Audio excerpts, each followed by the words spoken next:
Alors, la gestion des alertes avec Caféo. La gestion des alertes, eh bien, c'est un ensemble de tâches que vous allez pouvoir rentrer dans le logiciel Caféo qui vous seront rappelées lorsque l'échéance sera arrivée. C'est une espèce de to-do list, c'est-à-dire que vous allez pouvoir mettre tout ce qui a trait à votre activité, hein, des relances téléphoniques, des rendez-vous, des salons, ce que vous voulez. Hein. Vous pouvez même y rentrer des tâches d'ordre personnel. Hein. Et puis, ces informations vous seront rappelées automatiquement lorsque ces tâches seront arrivées à échéance. Alors, faisons l'exemple. J'ouvre mon logiciel Caféo. Et automatiquement, là, je tombe sur la fonctionnalité de gestion des alertes parce que j'ai une alerte qui est arrivée à échéance et celle-ci est signalée en surbrillance.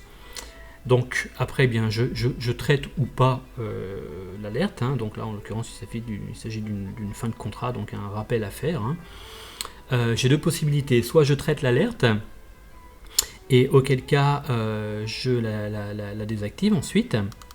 Hein. Pour désactiver une alerte, eh bien, il suffit simplement de cocher ici sur l'icône qui représente une poubelle. Je peux aussi ne pas en tenir compte et puis continuer à travailler et la traiter ultérieurement. Auquel cas, quand je rouvrirai le logiciel automatiquement, de toute manière, ça s'ouvrira sur cette page-là. Ou je peux éventuellement reporter l'alerte, c'est-à-dire que je ne vais pas la traiter aujourd'hui, par exemple. Hein. Mais je décide de la traiter la semaine prochaine. À ce moment-là, simplement j'affiche mon alerte en faisant un double-clic dessus et puis je modifie ma date d'échéance. Hein. Plutôt que ce soit le 14, je la reporte par exemple au lundi suivant, lundi 17. Hein, je valide et automatiquement mon alerte se retrouve reportée au 17 août. Voilà. Hein, et là, j'ai plus de tâches à effectuer. Voilà pour la gestion des alertes. Alors comment rentrer une alerte? C'est très simple, hein. Je me positionne, j'affiche ma liste des alertes. Hein. Je choisis le contact pour lequel je vais rentrer une alerte, mettons, je sais pas, par exemple cette personne-là. Hein.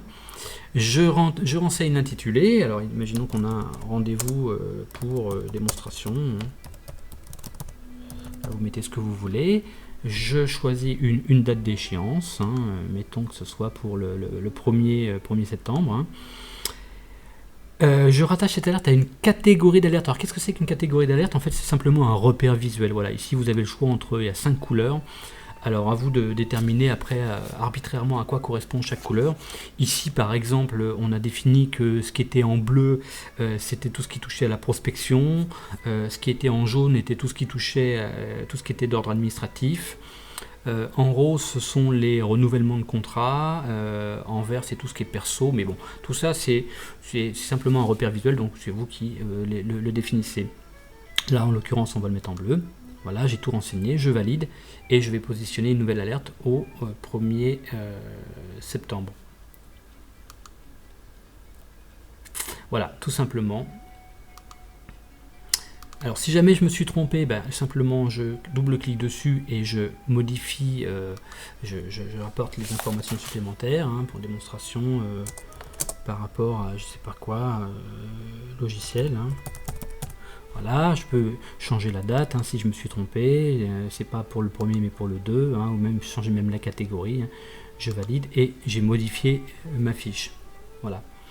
Pour supprimer une fiche, imaginons par exemple que ce rendez-vous n'ait plus lieu d'être. Hein, bien simplement je sélectionne ma fiche, voilà, et je la supprime en cliquant sur l'icône poubelle. Voilà, une demande confirmation, je dis oui, et à ce moment-là apparaît ma liste des alertes avec l'alerte qui est grisée.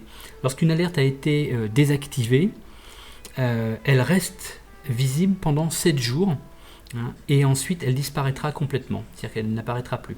Ça vous permet d'avoir un historique éphémère hein, des tâches qui normalement ont été traitées. Voilà, dernière chose, vous pouvez, ici on a présenté la liste de toutes les alertes, mais vous pouvez les présenter par couleur. Hein. Donc si vous avez bien respecté votre code couleur, hein, ça peut être une aide. Vous pouvez évidemment imprimer après la liste que vous avez présentée ici. Hein. Voilà. Une petite astuce, lorsque vous avez des tâches qui reviennent périodiquement, par exemple ici on en a rentré une qui est de faire un virement mensuel. Lorsque le virement a été fait, plutôt que de...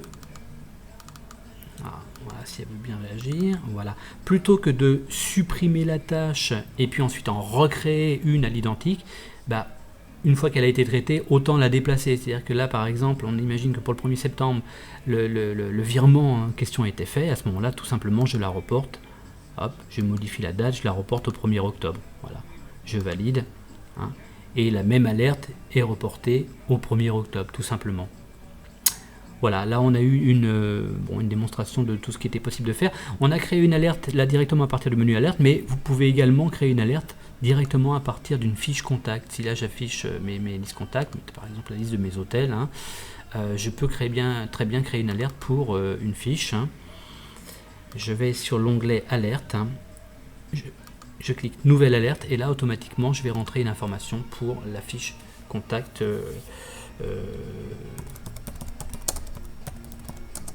sélectionnée. Voilà, par exemple, hein. Ça on va dire que c'est quelque chose de perso, je vais le mettre en vert. Je l'ai laissé à la date d'aujourd'hui, donc automatiquement ça arrive en surbrillance.